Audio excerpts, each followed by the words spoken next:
மரியாதைக்குரிய முக்தார் அவர்களே, இன்றைக்கு நீங்கள் தொலைக்காட்சியில் அடக்கப்பட்டிருந்தீர்கள், ஒடுக்கப்பட்டிருந்தீர்கள். ஒரு நிறுவனம் தன்னியல்பாக சுதந்திரமாக தொகுப்பாளரை செயல்பட வைக்க வேண்டும்.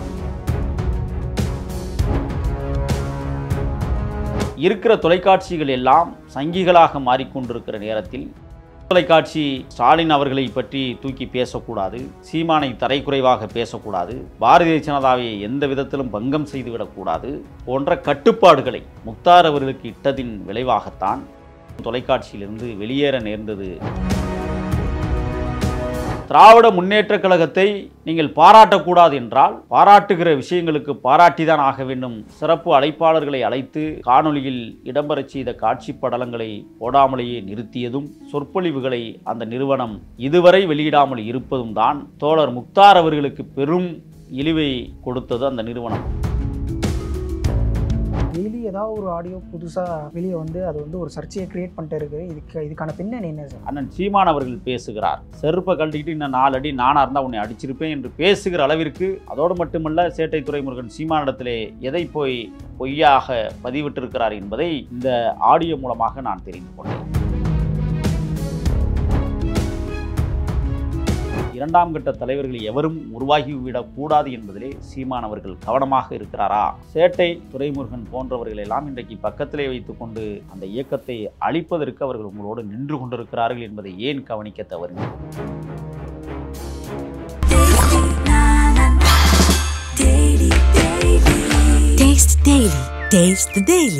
சார் வணக்கம் சார். சார், ஒரு பெரிய தொலைக்காட்சி நிறுவனத்தில் பணியாற்றியிருந்தவர் தான் முக்தார், உங்களுக்கு நல்லாவே தெரியும். ஸோ திடீர்னு பார்த்தீங்கன்னா அவர் அந்த தொலைக்காட்சியை விட்டு வெளியே வந்து புதுசாக ஒரு சேனல் ஆரம்பிச்சிருக்காரு. இதோட பின்னணி என்ன சார்? இல்லை, மரியாதைக்குரிய முக்தார் அவர்களே இன்றைக்கு என்கிற புதிய வலைவழித்தளத்தை தொடங்கியிருக்கிறார். நேரிலே சென்று வாழ்த்தினோம். இருந்தாலும் வலைவழித்தளத்தின் வாயிலாகவும் நாங்கள் உங்களை வாழ்த்துகிறோம். உங்களுடைய கேள்வி கணைகள் நாட்டை திரும்பி பார்க்க வைக்கும். நீங்கள் தொலைக்காட்சியில் அடக்கப்பட்டிருந்தீர்கள், ஒடுக்கப்பட்டிருந்தீர்கள் என்கிற செய்தியை நீங்கள் என்னிடத்திலே பலமுறை சொல்லியிருந்தீர்கள். சரியாக இது வராது. ஏனென்றால் ஒரு நிறுவனம் தன்னியல்பாக சுதந்திரமாக தொகுப்பாளரை செயல்பட வைக்க வேண்டும்.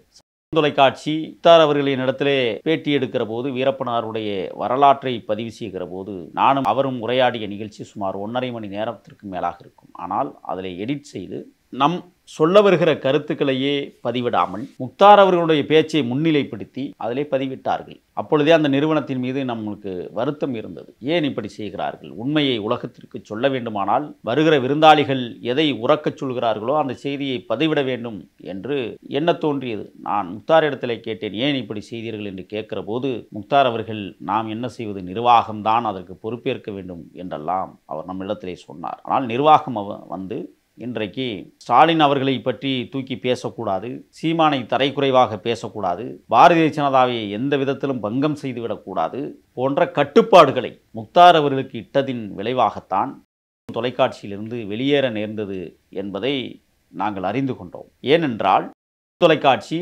இன்றைக்கு நெறி தவறி சென்று கொண்டிருக்கிறதோ என்கிற சந்தேகம். ஏற்கனவே தொலைக்காட்சி தமிழர்களுக்கான தொலைக்காட்சி என்று அறிவித்துவிட்டு அது ஒரு சாதிய ரீதியிலான தொலைக்காட்சி என்பதை பறைசாற்றி கொண்டிருக்கிற காலகட்டத்தில், ஒரு காலத்தில் 2009 ஈழ இறுதி யுத்தத்தில் தொலைக்காட்சி பணியாற்றிய அல்லது செயலாற்றிய விதங்கள் பாராட்டுதலுக்குரியது. அந்த தொலைக்காட்சியினுடைய செய்திகளை தினந்தோறும் பார்த்துவிட்டு உறங்கச் செல்கிற தமிழர்கள் ஏராளம். ஆனால் தொலைக்காட்சி ஒட்டுமொத்த நிகழ்ச்சி எவ்வளவு அவர்கள் வெளியிட்டாலும் கூட தோழர் முக்தார் அவர்களுடைய நேருக்கு நேர் நிகழ்ச்சி மட்டும்தான் தொலைக்காட்சியை உலகம் அறியும். அந்த லெவலுக்கு அந்த நேருக்கு நேர் நிகழ்ச்சி சாதாரண எளிய மக்களிடம் போய் சேர்ந்தது. அந்த தொலைக்காட்சியிலிருந்து முக்தார் வெளியேறியிருக்கிறார் என்றால் அவருக்கு நடந்த அநீதிகள், அவருக்கு நடந்த அக்கிரமங்கள், குரல் வலையை நெரிப்பதற்கு அந்த தொலைக்காட்சி நிறுவனம் தயாராகி இருக்கிறது என்பதை பறைசாற்றும் விதமாகத்தான் தோழர் முக்தார் அவர்கள் அந்த நிறுவனத்திலிருந்து வெளியேறி அண்மையிலே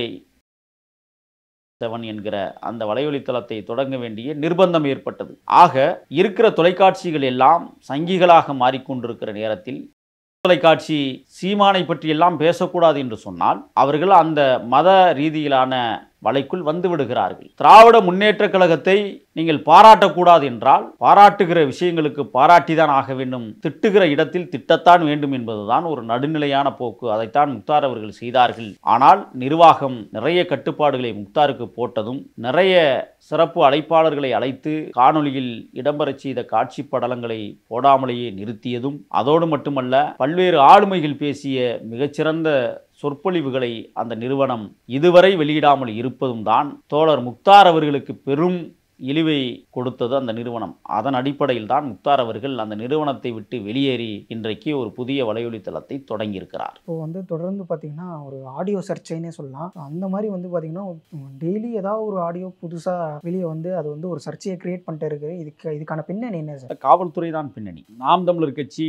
வளர்ந்து வருகிற இயக்கம். மதிப்பிற்குரிய அண்ணன் சீமான் அவர்கள் தொடர்ந்து மக்களிடத்திலே போய் பேசுகிறார், கத்துகிறார். அப்படித்தான் அந்த இயக்கம் வளர்கிறது. ஆனால் இடையிலே இரண்டாம் கட்ட தலைவர்கள் என்று சொல்லப்படுகிற சாட்டை துரைமுருகன் என்கிற சேட்டை துரைமுருகன் அவருடைய கைபேசிகளிலே யாரெல்லாம் பேசுகிறார்களோ அதெல்லாம் ஆட்டோமேட்டிக் ரெக்கார்டு என்று சொல்லுகிறார்கள். எதற்காக அதெல்லாம் ரெக்கார்ட் பண்ணணும்? எதற்காக தன் கைபேசியில் பதிவு வச்சுக்கணும்? நான் இப்போ அண்ணன் சீமானுக்கு பணிவன்போடு கேட்டுக்கொள்கிறேன். நாங்கள் எல்லோரும் சேர்ந்து உங்களோடு இணைந்து தான் உருவாக்கினோம் இந்த இயக்கத்தை. அண்ணன் சுபா முத்துக்குமார் அவர்களுடைய முற்போக்கு சிந்தனை. ஆனால் சேட்டை துரைமுருகன் போன்றவர்கள் எல்லாம் இன்றைக்கு பக்கத்திலே வைத்துக்கொண்டு நீங்கள் இந்த இயக்கத்தை வளர்த்தெடுப்பதற்கு நீங்கள் இருக்கிறீர்கள் என்றால் அந்த இயக்கத்தை அழிப்பதற்கு அவர்கள் உங்களோடு நின்று கொண்டிருக்கிறார்கள் என்பதை ஏன் கவனிக்க தவறினீர்? கைபேசியிலே அண்ணன் சீமான் அவர்கள் சகோதரி காளியம்மலையும் நத்தம் சிவசங்கரனையும் பிசிறுகளை தட்டிவிட வேண்டும் என்று பேசுகிற அளவிற்கு இந்த இயக்கம் நடைபோடுகிறது என்றால் இரண்டாம் கட்ட தலைவர்கள் எவரும் உருவாகிவிடக் கூடாது என்பதிலே சீமான் அவர்கள் கவனமாக இருக்கிறாரா?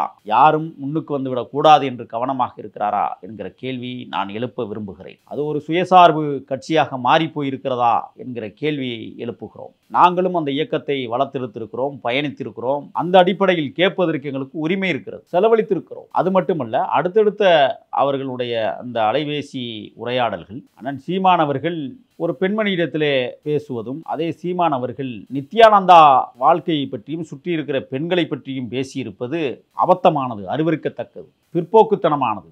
அதோடு மட்டுமல்ல, வீரலட்சுமி என்கிற ஒரு பெண்மணியை சீமான் அவர்கள் என் தொடத்தண்டி கூட இல்லை என்று பேசுவதெல்லாம் என்னவென்று சொல்வதே என்று தெரியவில்லை. ஒரு தலைவனுக்கான பண்பா? தேசிய தலைவனுடைய வழிபாதையில் நீங்கள் வழிநடத்தி கொண்டிருக்கிற இயக்கமா இது? தலைவனம் படித்தான் உங்களை வளர்த்தெடுத்தாரா? உங்களுக்கும் தலைவருக்கும் எந்தவித தொடர்பும் இல்லை என்பதை நாங்கள் அறிவோம், எங்களுக்கு தெரியும். நீங்கள் தலைவரை ஒரு நிமிடம் சந்தித்தது வந்ததற்கு பிறகு தலைவன் தான் இந்த இயக்கத்தின் தலைவன் என்றெல்லாம் ஊரிலே பொய்யை சொல்லி பிராடுகளை சொல்லி கட்சியை வளர்த்தெடுத்திருக்கிற சீமான் இன்றைக்கு அவருடைய பேச்சுக்கள் அருவருக்கத்தக்க வகையிலே அமைந்திருக்கிறது என்றால் இது தேசிய தலைவனை இழிவுபடுத்துகிற நடவடிக்கைகளும் செயல்களாக இருக்கும் என்றே நான் கருதுகிறேன். சேட்டை துரைமுருகன் போன்றவர்களெல்லாம் நீங்கள் பக்கத்திலே வைத்துக்கொண்டு இந்த அரசியலை முன்னெடுக்கிறீர்கள் என்றால் நீங்கள் கேவலப்பட்டு தான் நிற்பீர்கள் என்பதற்கு எடுத்துக்காட்டு இது போன்ற உரையாடல் நிகழ்வுகள். இன்னும் இவர்கள் ஆடியோ மட்டுமல்ல வீடியோவையும் வெளியிடுவார்கள். அது மட்டுமல்ல, கள்ளக்குறிச்சி சாராய சாவுகளில் நடந்த சேட்டை துரைமுருகனுக்கும் எனக்கும் நடந்த பிரச்சனையின் அடிப்படையில் அண்ணன் சீமான் அவர்கள் பேசுகிறார். செருப்பை கழட்டிக்கிட்டு இன்னும் 4 அடி நானா இருந்தால் உன்னை அடிச்சிருப்பேன் என்று பேசுகிற அளவிற்கு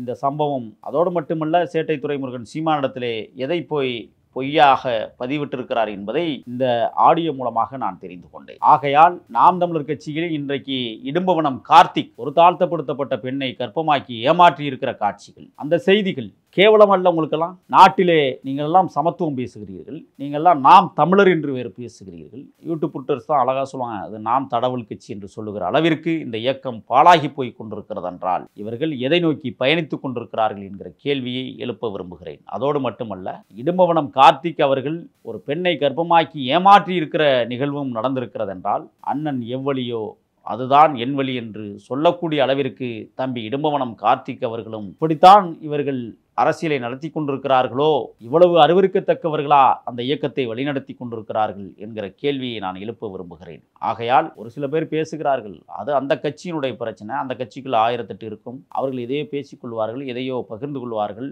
உங்களுக்கு என்ன வேண்டியிருக்கு என்றெல்லாம் ஒரு சில பேர் பேசி கொண்டிருப்பதை பார்க்கிறோம். அவர்களுக்கு சொல்லுவேன், மக்களுக்கு முன்னால் இயங்குகிற இயக்கங்கள் மரியாதையாக இயங்க வேண்டும், மக்களுக்கு முன்னால் மதிப்பை பெற வேண்டும். சாக்கடைகளை சில்லறை காசுகளை அருகிலே வைத்துக் கொண்டு அரசியல் நடத்துவது அபத்தமானது.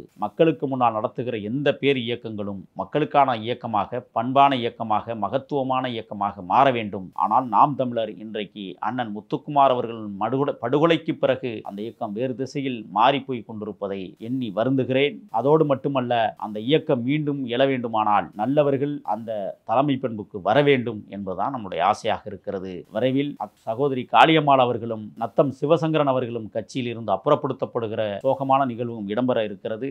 விரைவில் அந்த இயக்கம் எவ்வாறு நிர்மூலமாக்கப்படுகிறது என்பதை கண்ணார நாம் பார்க்க இருக்கிறோம். காரணம், மிகப்பெரிய ஆளுமைகளாக இருந்த ஒரு காலத்தில் புதுக்கோட்டை சத்தியமூர்த்தியாக இருக்கட்டும், சேலம் அருணாக இருக்கட்டும், ஈரோடு ஜெயராசாக இருக்கட்டும், காரைக்குடி மாறனாக இருக்கட்டும், மருத்துவர் பாரதி மோகனாக இருக்கட்டும், இது போன்ற ஆளுமை பண்புகளை எல்லாம் அகற்றிவிட்டுத்தான் அந்த இயக்கம் இன்றைக்கு ஏதோ நடைபெறுவதைப் போல காட்டிக் கொண்டிருக்கிறார்கள். அதற்கு பிறகு தோழர்களான கல்யாண சுந்தரமும் ராஜீவ்காந்தியும் அந்த இயக்கத்தை விட்டு வெளியேறினார்கள். அதற்கு பிறகு பார்த்தோமேயானால் தென் சென்னையினுடைய மையப்புள்ளியாக விளங்கிய மிகச்சிறந்த ஆற்றல் மிக்க இளையவர் புகழேந்தி போன்றவர்களெல்லாம் அந்த இயக்கத்தை விட்டு வெளியேறி இருக்கிறார்கள். இன்றைக்கு நத்தம் சிவசங்கரனும் சகோதரி காளியம்மாளும் நீக்கப்பட போவதாக தகவல் வருகிறது. ஆகையால் அந்த இயக்கத்தில் சீமானை தவிர அல்லது சேட்டை துரைமுருகனை தவிர அவங்க 2 பேருக்கு ஏதோ ஒரு ரகசிய லிங்க் இருக்குது. அந்த லிங்கின் அடிப்படையில் தான் 2 பேரும் அப்படியே கைகோர்த்து போயிட்டு இருக்கிறாங்க. அந்த லிங்கை கண்டுபிடிச்சிருவாங்க விரைவில், அதெல்லாம் வெளிச்சத்துக்கு வரும். ஆக 2ஆம் கட்ட தலைவர்களாக எவரையும் உருவாக்காமல் யார் அறிவாளியாக இருந்து கொண்டு பேசுகிறார்களோ அவர்கள் எல்லாம் அப்புறப்படுத்துகிற வேலையாகவே சீமானுக்கு பொருள் இருக்கிறது. ஆகையால் நாம் தமிழர் கட்சி மாற்று தலைமையை உருவாக்க வேண்டும். அந்த தலைமை தேசிய தலைவனுடைய கொள்கையை பின்பற்ற வேண்டும் என்பதுதான் நம்மளுடைய ஆசையாக இருக்கிறது. நன்றி. நன்றி.